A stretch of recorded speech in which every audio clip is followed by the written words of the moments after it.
여러분, 올 한 해도 정말 얼마 남지 않았네요. 연말까지 정말 열심히 잘 달려오셨습니다. 정말 수고 많으셨어요.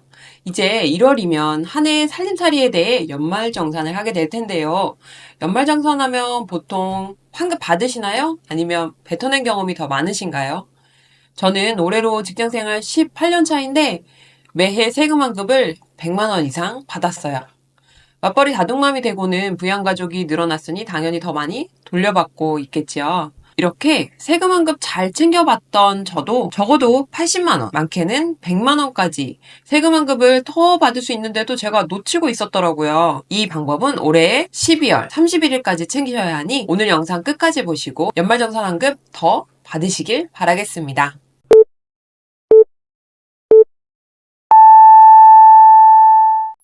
안녕하세요. 오늘은 13월의 월급 연말정산을 좀 더 잘 챙기셨으면 해서 영상을 준비했습니다. 늦은 가을부터 2025년을 전망하는 레포트들이 쏟아지고 있는데 자산, 특히 부동산 시장은 개별성에 따라 전망이 많이 다르더라고요. 그럼에도 경기에 있어서는 모든 경제 전문가들이 입을 모아 2025년은 쉽지 않을 것이라고 얘기하고 있는데요. 이런 어려운 시기에 받을 수 있는 돈 꼭 챙겨야겠지요? 먼저 제가 알려드리는 방법이 도움이 될 뿐인지 알기 위해서는 홈택스에 접속을 해보셔야 합니다. 바로 연말정산 미리 보기 메뉴인데요. 11월 25일부터 오픈되어 있었습니다. 그런데 이 메뉴를 한 번에 찾기가 쉽지 않습니다. 제가 차근차근 말씀드려 볼 테니 따라와 보세요. 홈택스에서 본인 인증을 하시고 첫 페이지에서 장려금, 연말정산, 전자기부금을 클릭하세요. 편리한 연말정산 누르신 뒤 근로자용 연말정산 미리 보기를 클릭하시면 됩니다. 왼쪽 하단에 1번 스텝부터 차근차근 따라가 보세요. 첫 번째 페이지에 들어가면 2023년 지급 명세서 불러오기 메뉴가 있습니다. 만약 올해 급여액이 작년과 비슷한 수준이라면 그대로 적용하시면 되고 그렇지 않다면 총 급여액을 수정해서 예상세액을 확인해 보시는 것이 좋습니다. 그 다음 신용카드 자료 불러오기를 누르시고 10월에서 12월까지의 예상액을 넣으실 게 있다면 넣어주세요. 저장 누른 뒤 스텝 2 가기를 누릅니다. 이미 납부한 세금액이 지난해와 다르다면 총급여, 기납부세액 수정을 클릭하고 해당되는 금액을 수정한 뒤 하단에 적용하기를 누릅니다. 소득공제 항목 중 수정사항이 있는 경우 수정 후 저장해주세요. 상단의 급여 및 예상세액에서 납부 또는 환급 세액이 보입니다.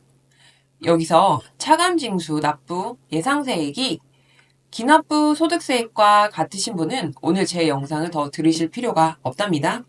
어떤 노력을 해도 이미 낸 세금보다 더 많이 연말정산 환급으로 돌려주지는 않으니까요. 하단에 스텝 3 가기를 누르시면 3개년 추이와 각 항목별 절세 팁을 보실 수가 있습니다. 하지만 오늘 제가 말씀드릴 연말정산 팁은 해당 화면에서 나오지 않으니 환급 꿀팁이 필요하신 분은 끝까지 들어보세요. 먼저 연말정산 이야기를 하려면 기본 개념을 가지고 가셔야 합니다. 바로 소득공제, 그리고 세액공제입니다. 우리가 내는 세금은 벌어들이는 모든 소득에서 뺄 것 빼고 남은 금액이 해당되는 구간에 세율을 적용해서 최종 세금을 산출합니다. 이때 세금의 대상이 되는 금액을 과세표준이라고 합니다. 그럼 과세표준이 클수록 좋을까요? 작을수록 좋을까요? 당연히 클수록 더 좋지요. 더 많이 버는 거니까요. 그런데 세금을 많이 돌려받으려면 이 과세표준을 더 낮은 구간으로 내릴 수 있는 방법을 찾아내야 합니다. 이와 달리 세액공제는 과세표준에 해당되는 세율을 곱해서 나온 세금액을 줄여주는 것입니다. 소득공제의 경우 과세표준에 따라 세금을 줄이는 효과가 세율에 따라 각각 다른데 세액공제의 경우는 금액이 정해져 있어 절세 금액이 확정된 것이 특징입니다. 그러니 세액공제는 챙길 수 있다면 무조건 챙기는 게 이득이겠죠? 제가 오늘 말씀드리려고 하는 환급 꿀팁은 이 세액을 공제해주는 연금저축펀드입니다. 제가 이전에 연금저축펀드를 주제로 올린 영상은 링크 참고해보시고 오늘은 연말정산 측면에서 말씀드리려고 합니다. 연금저축펀드의 경우 세액공제 혜택은 연봉 기준에 따라 약간의 차이가 있습니다. 연봉 5,500만 원, 또는 종합소득 금액 4,500만 원을 기준으로 그 이하일 때는 연금저축 불이백의 16.5%, 초과 시에는 13.2%를 공제받습니다. 무제한 해주면 좋겠지만 세액 공제 대상이 되는 연금저축 납입 한도는 연 600만 원입니다. 연봉 5,500만 원 이하인 분은 최대 99만 원, 초과이신 분은 최대 79만 2천 원의 세금을 공제받습니다. 완전 좋죠? 물론 55세 이후 연금을 수령하실 때 3.3에서 5.5%까지 세금을 내야 하는 부분이 있고 55세 이전에 요양, 파산, 천재지변, 사망이나 해외 이주가 아닌 요인으로 중도 인출을 하게 되는 경우 16.5%의 기타 소득세를 내고 돌려받으므로 신중히 생각하시고 가입하셔야 합니다. 만약 노후를 위해 연 600만 원 이상의 금액을 가입하고 싶다면 IRP 가입을 고려해보세요. 연 900만 원이 최대 납입 한도인데 연금저축 펀드에 600만 원을 납입했다면 300만 원까지 세액공제를 더 받을 수 있으니까요. 또한 맞벌이 부부의 경우 최종 결정세액을 고려해도 100만 원 이상이 남는다면 5,500만 원 이하인 배우자가 연금저축 가입을 하시면 세액공제를 더 많이 받으니 유리합니다. 이 연금저축 펀드 가입은 올 연말인 12월 31일까지 입금을 하셔야 2024년도 연말정산에 반영이 됩니다. 그러니 잘 결정하셔서 내년도 13월에 월급을 잘 챙기시길 바라겠습니다. 여러분 오늘 어떠셨나요? 올해 안에 꼭 챙겨야 할 세액공제인 연금저축 펀드에 대해서 말씀드렸습니다. 아이러니하게도 저는 올해 육아휴직인 관계로 기납부 세액을 모두 환급받는 것으로 확인되더라고요. 초반에 말씀드렸던 연말정산을 위한 연금저축펀드에 가입할 필요가 없다는 사실을 알게 된 거예요. 부랴부랴 남편에게 얼른 연금저축펀드 개설하라고 챙길 수 있어서 준비한 것이 도움이 됐습니다. 만약 그런데도 제가 연금저축펀드를 가입하게 된다면 나중에 연금 수령 시 세금을 뗄까요?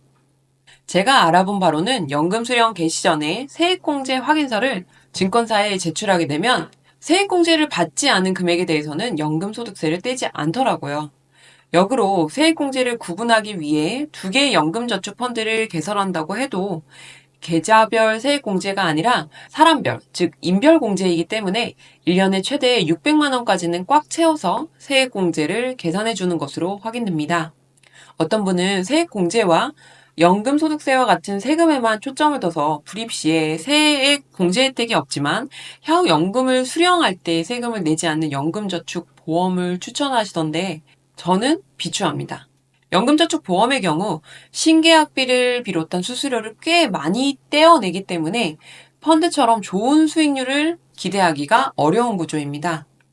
이미 계좌로 들어가는 금액의 덩어리가 일정 수수료를 떼고 줄어든 채로 흘러 들어가니까요. 그러니까 세금은 더 벌면 더 낸다는 부분을 고려하셔서 전체 자산 측면에서 좋은 결정하시길 바라겠습니다. 오늘 제 이야기 들으시면서 드신 생각, 궁금한 점은 댓글로 남겨주세요. 확인하는 대로 바로 답변 드리도록 하겠습니다.